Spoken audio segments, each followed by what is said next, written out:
Et en prenant place, je vous invite à prendre votre Bible dans l'Évangile de Matthieu. Matthieu, chapitre 2, ce matin, nous allons voir seulement 2 versets. Matthieu, chapitre 2.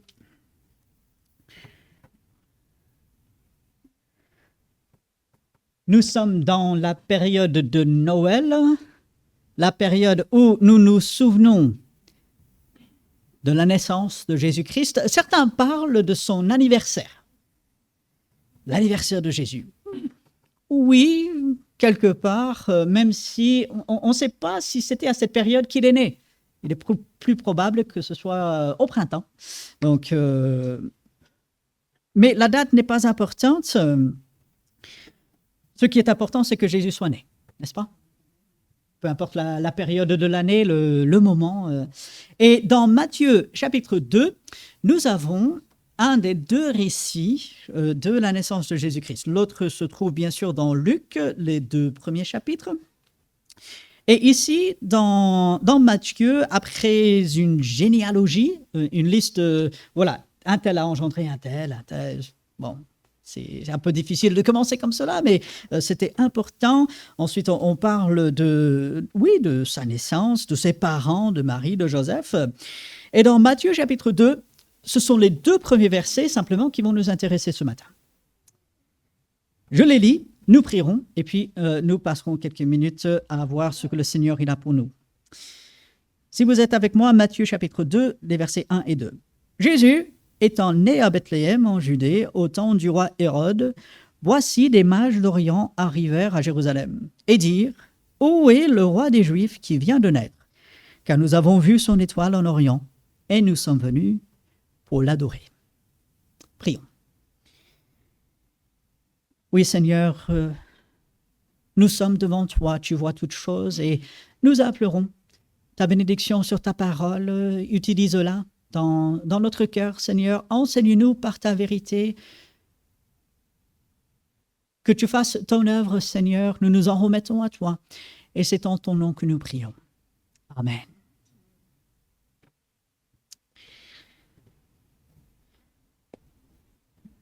C'est une histoire tellement bien connue, je pense.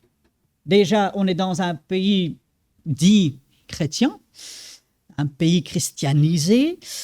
Noël, la fête à la fin de l'année où nous nous souvenons de Jésus-Christ, est connue de tous, même si tous ne célèbrent pas, même si tous ne reconnaissent pas Jésus-Christ comme étant le Fils de Dieu, Dieu lui-même comme le Sauveur, tous savent qu'autour de Noël, on parle de Jésus-Christ, on parle de sa venue, de sa naissance, on voit des crèches avec le petit bébé. Vous savez, chaque année, dans des scènes de crèche qui sont mises à l'extérieur, le petit bébé Jésus, il est volé. Ça arrive, vous imaginez, on va voler le petit bébé Jésus qui est représenté là. Déjà, bon, on laisse ça de côté. Mais on pense à ce petit enfant qui est né. Et Matthieu, bien sûr, il met l'accent là-dessus. Jésus étant né à Bethléem. Et il faut vraiment s'attacher, surtout dans notre monde, à cette idée que Jésus est né, il est entré dans l'histoire. Parce que le monde veut nous divertir avec toutes sortes d'autres choses. Je dirais même certaines bonnes choses, des rencontres familiales. C'est très bien, quand ça se passe bien. Des bons repas ensemble, quoi de mieux, vraiment. Des cadeaux, qui n'aime pas en recevoir. Et puis, la Bible dit, c'est toujours mieux de donner que de recevoir. Toutes ces choses sont légitimes et sont formidables, et Dieu veut qu'on profite de ces différentes choses à cette époque de l'année. Mais je vous invite, moi je dois me rappeler de cela également, cette période de l'année. Jésus étant né à Bethléem, Jésus est entré dans l'histoire, il est réellement né. Il a pris la forme humaine. Paul va dire en Philippiens qu'il a pris la forme d'un serviteur. Il a paru comme un vrai homme. Il a été obéissant jusqu'à la mort sur la croix. C'est ça le sens de cette période. Nous le savons. Mais ne devenons jamais trop familiers avec cette histoire. parce qu'on la connaît tellement bien. Vous pourrez peut-être même citer des versets, faire toute une récitation, mais soyons émerveillés, rendons grâce à Dieu que Jésus soit né à Bethléem. Surtout dans les conditions que nous connaissons. Pas de place à l'auberge. Pas de place pour lui qui finalement avait tout créé. C'est quand même extraordinaire, n'est-ce pas? Il naît dans une crèche, entouré bien sûr de ses parents, mais de quelques bergers, c'est tout. Mais Jésus est né à Bethléem. Et Bethléem en Judée, pour distinguer bien sûr, parce qu'il y avait deux Bethléem, ça il faut le savoir, donc on cible bien la ville qui avait été prophétisée en Michée, et puis au temps du roi Hérode. Et c'est intéressant que Matthieu, il donne ces différents détails, parce que la venue de Jésus-Christ est une réalité. Il y avait une période, il y a 100 ans environ, où dans le monde chrétien, on avait tendance à dire que Jésus n'était pas réellement né, que c'était une sorte d'image. Il y avait des gens dans le monde non chrétien qui disaient Jésus n'a jamais existé. On disait que sa naissance n'était pas miraculeuse. On sortait toutes sortes de choses. Et il est important de dire que Jésus est réellement né. Il y a des preuves, il y a toutes sortes d'infos archéologiques, historiques. Et puis la Bible le dit. Et aujourd'hui, de ne pas avoir honte de dire Jésus est né. Si je suis sauvé, si je suis enfant de Dieu, c'est parce que Jésus est né. S'il n'était pas venu, s'il n'était pas né, et s'il n'était pas né à cette période précise, pas de salut. Et comme dit Paul, on serait les plus malheureux des hommes. Mais Jésus est né. Et à ce moment-là, Hérode, qu'on appelle Hérode le Grand, il va diriger tout Israël. Et ce qui va nous intéresser pendant le reste de notre temps ici ce matin, ce sont ces fameux mages. Alors, voici des mages d'Orient arrivèrent à Jérusalem. Alors, des mages, c'est assez intéressant, on ne sait pas combien ils étaient, souvent on les représente comme 3. Pour différentes raisons, on va dire qu'ils étaient des rois, alors que le texte ne le dit pas, on ne sait pas. On ne sait pas combien ils étaient, mais est-ce que vous savez, j'ai appris ça cette semaine, à Cologne, en Allemagne, il y a une cathédrale. Et dans cette cathédrale, on prétend avoir, tenez-vous bien, les crânes des 3 mages, et on les expose. Oui, je ne savais pas, j'ai appris ça. Donc, si vous voulez aller faire un voyage en Cologne, en Allemagne, voir ce qui prétend être les 3 crânes des mages, vous perdrez votre temps, en fait. Parce que les mages ne sont pas là. Non, ils étaient là à l'époque de Jésus. Donc, voilà, comme quoi les hommes peuvent s'attacher à des choses assez, on va dire, assez étranges, assez futiles.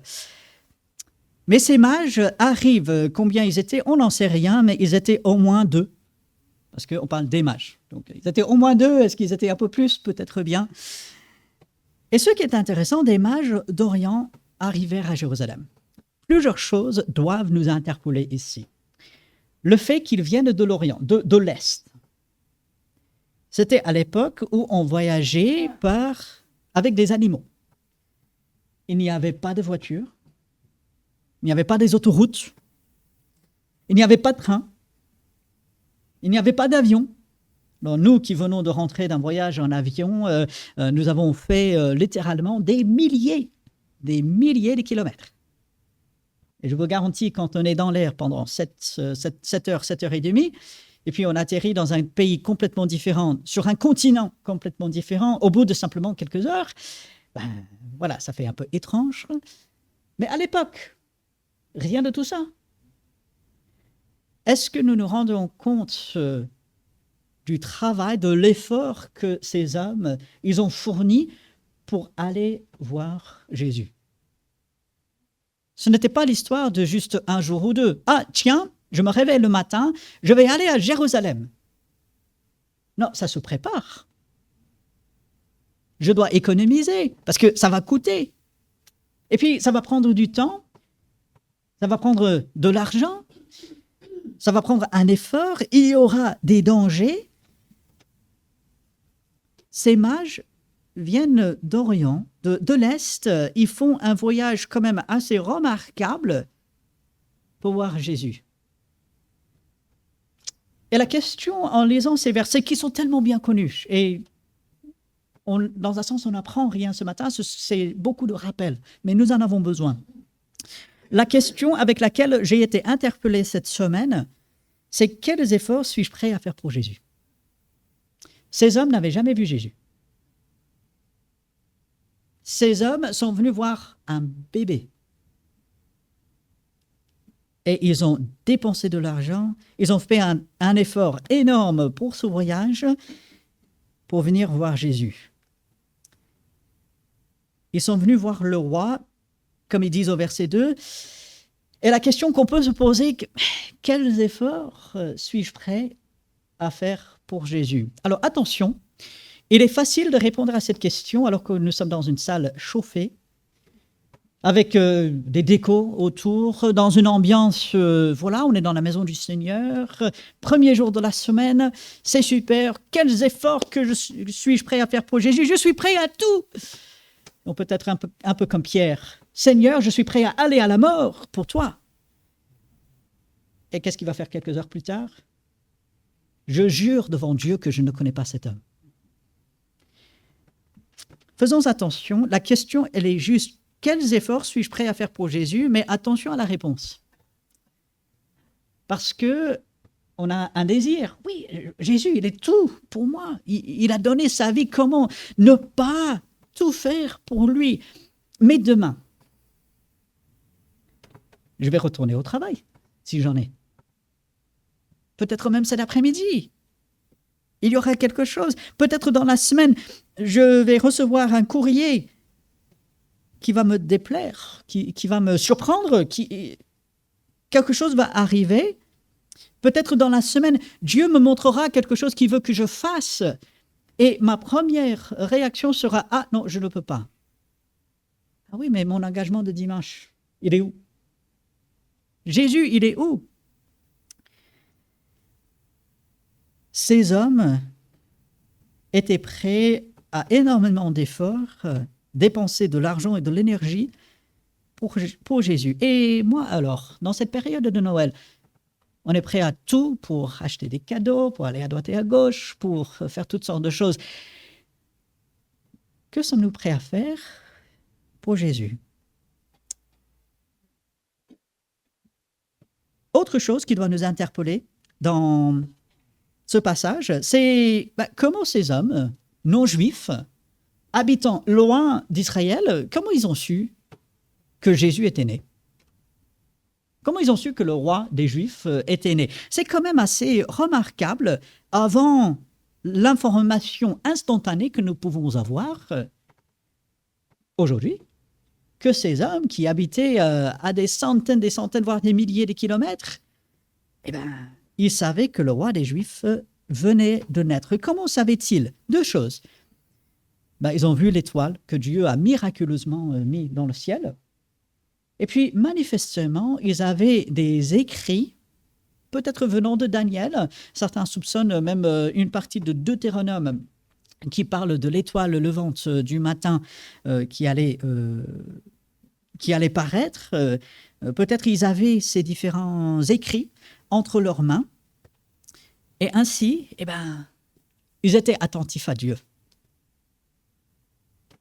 Dans un monde, dans un contexte pour eux où tout était focalisé sur la terre, ils venaient de ce côté de l'Est, dans une région sûrement où la plupart n'adoraient pas Dieu, le vrai Dieu du moins, alors qu'ils étaient probablement que quelques-uns, ces hommes étaient à l'écoute de Dieu.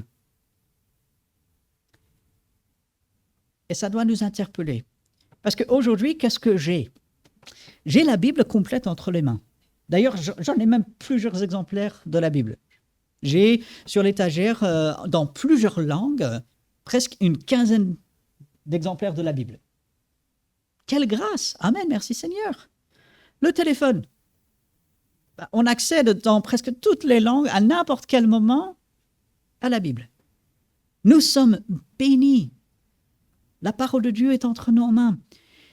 Et puis, si je suis enfant de Dieu, si j'ai accepté Christ comme mon sauveur, j'ai le Saint-Esprit en moi, qui m'enseigne, qui me dirige, qui m'éclaire. Et puis, nous sommes dans un pays dit chrétien, un pays avec un héritage chrétien, avec des valeurs chrétiennes, un pays où il est relativement facile de vivre sa foi par rapport à d'autres pays. Nous sommes tellement bénis. Mais attention, est-ce que nous sommes continuellement à l'écoute de Dieu? C'est bien de venir le dimanche matin entendre la parole de Dieu. C'est pour ça que nous sommes là. Je comprends la déception de certains par rapport à dimanche dernier. D'ailleurs, on va tout faire pour que, voilà, à l'avenir, chaque dimanche matin, ce soit vraiment la parole de Dieu qui soit apportée. C'est normal, on est là pour ça. Dieu nous donne sa parole. Mais dans la semaine,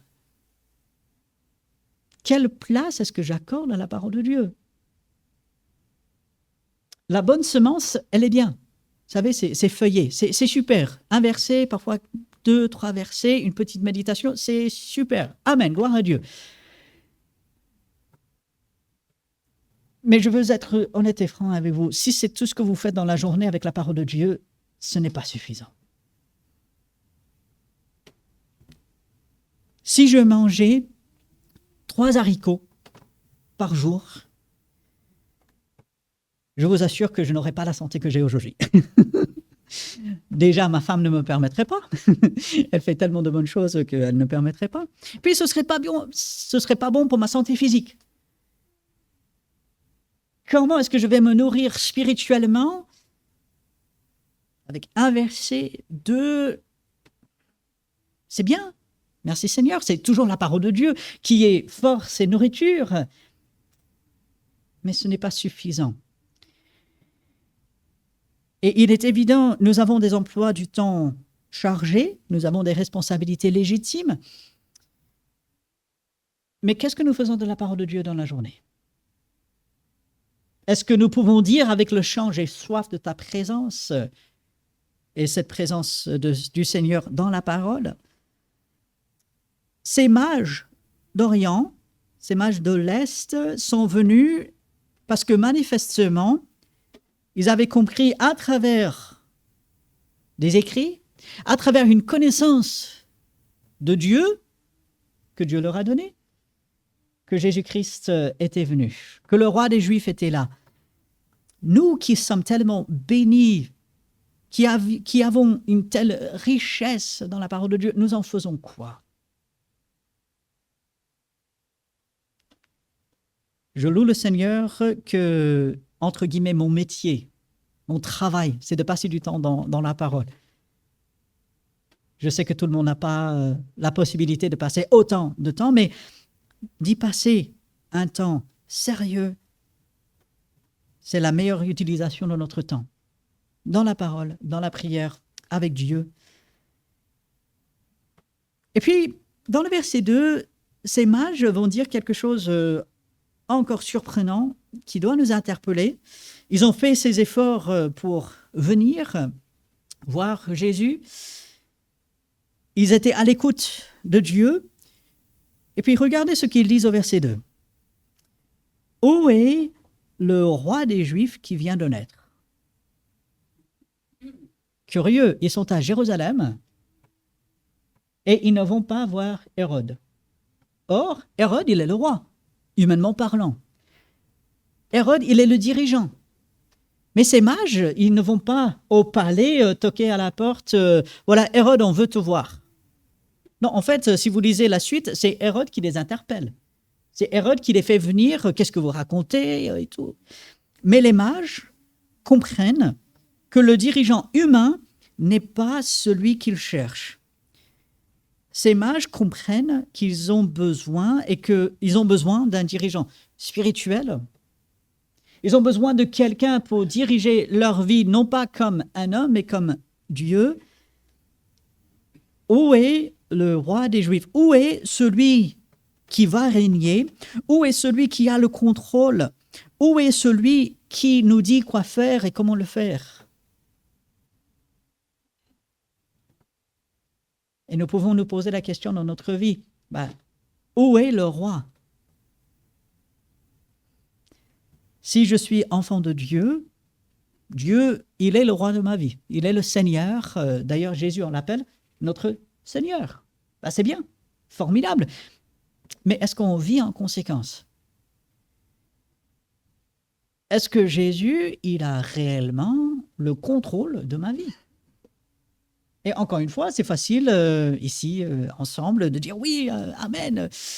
Jésus, il a le contrôle de ma vie, c'est super, oui. Et dans la suite, et je parle pour moi aussi, est-ce qu'on vit toujours comme s'il a le contrôle? Où est le roi des Juifs qui vient de naître? Ces hommes qui viennent, qui sont à la recherche de quelqu'un finalement de spirituel. S'ils cherchaient quelqu'un d'humain, ils seraient allés au palais. Mais non, ils comprennent qu'il y a autre chose. Et nous aussi, si nous sommes venus à Dieu par Jésus-Christ, c'est parce que nous cherchons quelque chose de spirituel. Si nous avons accepté Christ comme notre sauveur, Dieu a transformé notre vie. Nous vivons pour la gloire de Dieu. On va en parler dans un instant. Où est le roi des Juifs qui vient de naître? Où est Jésus dans ma vie? Quelle est sa place? Où est-ce que je lui laisse se manifester? Est-ce que les autres peuvent voir que Jésus est le Seigneur de ma vie? Ces mages, alors qu'ils viennent de loin, alors qu'ils ont fait des efforts énormes, alors qu'ils étaient à l'écoute de Dieu, viennent chercher quelque chose de spirituel. Et puis, ils disent, où est le roi des Juifs qui vient de naître? La certitude de la naissance de Jésus. Encore une fois, c'est quand même assez incroyable. On connaît tellement bien cette histoire que ça ne nous surprend pas, ça ne nous interpelle pas comme ça devrait. Ces hommes, ils n'avaient pas un journal avec des photos qui disaient « Ah, Jésus est né, alors on va y aller ». Ils avaient vu l'étoile, ils avaient une certaine connaissance que Dieu leur a donnée, mais ils n'avaient rien vu. Mais ils disent « Le roi des Juifs vient de naître ». La certitude de la venue de Jésus, c'est quand même quelque chose d'incroyable. Et nous aussi, nous avons une certitude, je dirais, encore plus grande. Jésus est venu. Et il faut avoir la même certitude que Jésus reviendra. On en a parlé un peu dans la première partie ce matin. Regardez par la suite la vidéo qui a été enregistrée de la première partie ce matin. Jésus revient. Cette certitude qu'ont les mages que Jésus est venu alors qu'ils ne l'ont jamais vu. Ils n'avaient aucune preuve humaine à part l'étoile qui était là, que Jésus était né. Pour tout ce qu'ils pouvaient savoir, ils se trompaient. Mais non, avec cette certitude, le roi des Juifs, Jésus-Christ, il vient de naître. Nous avons vu son étoile en Orient, dans l'Est. On a été attentif à Dieu. Et parce qu'on a été attentif à Dieu, maintenant on le suit et il nous emmène ici. Nous avons vu son étoile en Orient et c'est avec ceci que nous allons terminer.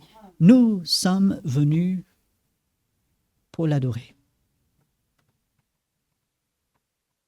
Ça semble évident, mais c'est quelque chose de tellement important. Nous sommes venus pour l'adorer. Dans ma vie, ce que je fais doit être à la gloire de Dieu. Il y a 1 mois et demi, je sais, ça remonte un peu, mais notre frère Luc a fait une série de 3 prédications sur la gloire de Dieu, comment lui rendre gloire. Je vous encourage à aller regarder de nouveau ces vidéos. Non pas pour notre frère, mais à cause de ce qu'il a dit. C'est la parole de Dieu. Dieu veut qu'on le glorifie, qu'on l'adore.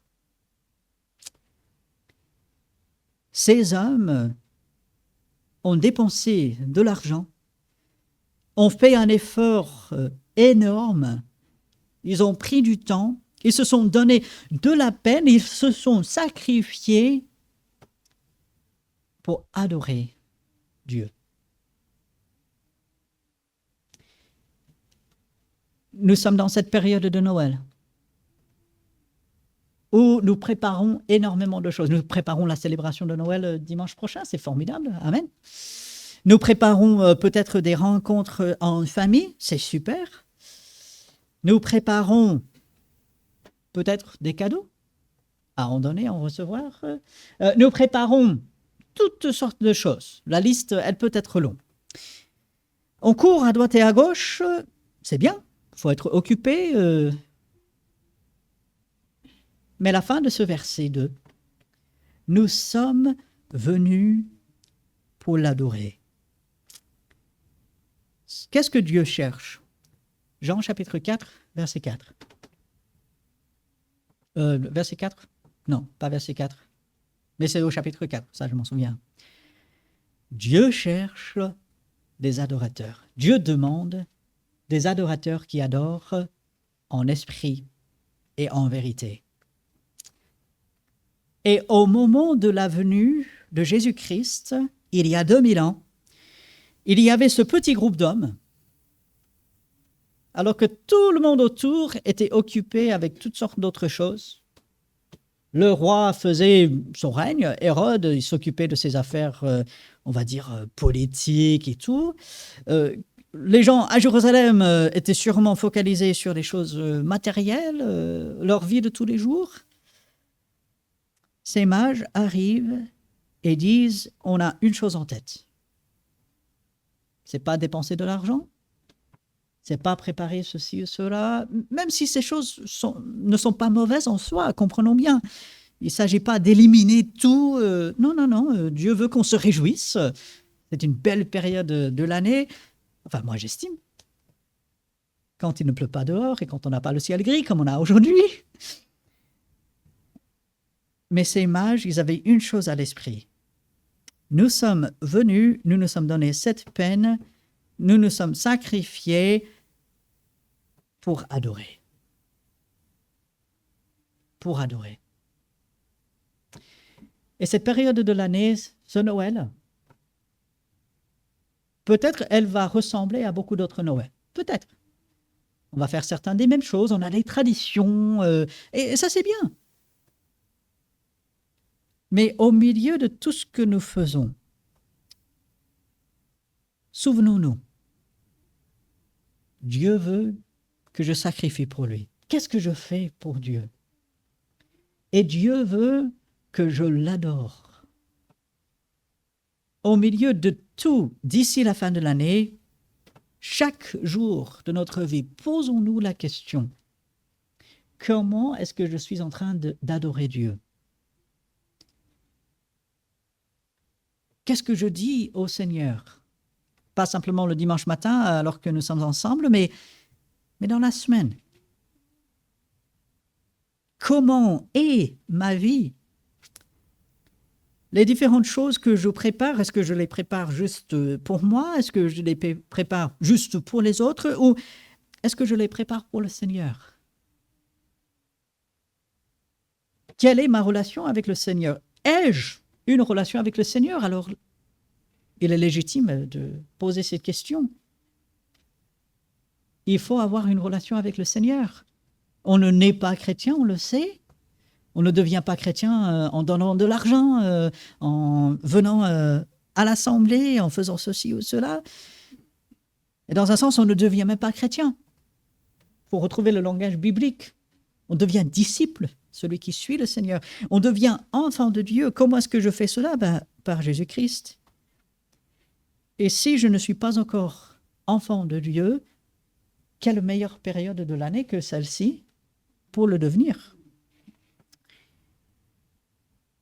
Et comment adorer Dieu si je ne suis pas encore un de ses enfants? La plus grande adoration vers Dieu, c'est de devenir un de ses enfants. Et ensuite, l'adoration continue. Jésus est né à Bethléem. Amen. Gloire à Dieu. Sans cela, on ne serait pas là ce matin. Sans la venue de Jésus-Christ, vous et moi, sûrement, on ne se connaîtrait pas.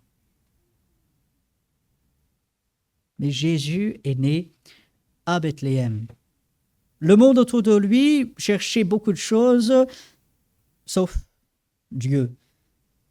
Un petit groupe de personnes a compris, était prêt à faire des efforts pour le Seigneur, à sacrifier pour le Seigneur. Un petit groupe était prêt à adorer le Seigneur. Quel exemple pour nous? Jésus est le plus grand, n'est-ce pas? Mais l'exemple de ces personnes autour de la naissance de Jésus doit nous stimuler. Ça doit nous interpeller. Ah, voici le modèle pour moi. Est-ce que je viens à Jésus pour l'adorer? Je suis venu pour adorer le Seigneur. Je suis prêt à faire des efforts. Je suis convaincu qu'il est réellement venu. Cette certitude, il est venu, et parce qu'il est venu, il reviendra. Et il refera toutes choses. Lorsque je me focalise là-dessus, tout change. Tout change, même si mes circonstances restent pareilles, je sais que Dieu est avec moi et qu'il accomplira son plan parfait, bon, agréable qu'il a préparé d'avance. Alors, lorsque nous pensons à la naissance de Jésus-Christ, pensons à l'adoration, le remerciement envers Dieu et soyons prêts, jour après jour, quelles que soient les circonstances, à aller de l'avant avec le Seigneur. Mais nous avons besoin de son aide, comme toujours. C'est bien d'avoir une bonne volonté, c'est bien d'avoir un désir, il faut déjà avoir le désir, mais ce n'est pas suffisant. La meilleure volonté au monde échouera sans l'aide du Seigneur. Nous avons besoin de son aide. Et ainsi, pendant quelques instants, nous allons passer du temps dans le silence, devant le Seigneur, implorer son aide pour ressembler à ces mages qui sont allés pour adorer le Seigneur. Alors, quelques instants dans le silence, dans une prière interne, et après ces quelques instants, je prierai pour terminer. Seigneur, nous te louons, nous te remercions que tu es venu. Et parce que tu es venu, nous avons la possibilité d'être réconciliés avec Dieu, de devenir enfants de Dieu. Et tu sauves parfaitement tous ceux qui viennent à toi par la foi, tous ceux qui se repentent et qui croient en toi. Merci pour ce grand salut. Merci pour l'exemple des mages. Merci pour ton aide que tu veux nous donner jour après jour. Et nous implorons cette aide, Seigneur, nous en avons besoin.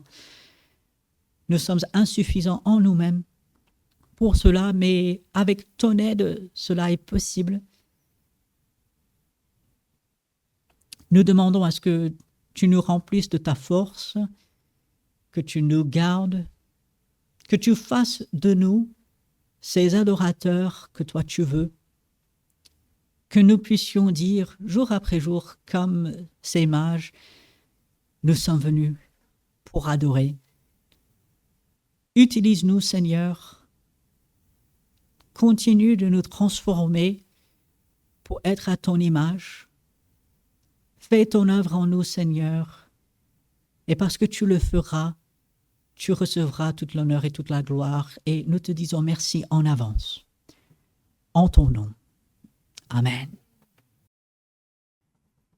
Je vous laisse, comme toujours, avec la parole de Dieu. C'est le plus essentiel et ces beaux versets dans le livre de Nombres, chapitre 6, versets 24 à 26. Que l'Éternel te bénisse et qu'il te garde. Que l'Éternel fasse luire sa face sur toi et qu'il t'accorde sa grâce. Que l'Éternel tourne sa face vers toi et qu'il te donne la paix. Allez, avec la paix de notre Seigneur, un très bon dimanche à chacun. Saluez-vous les uns les autres.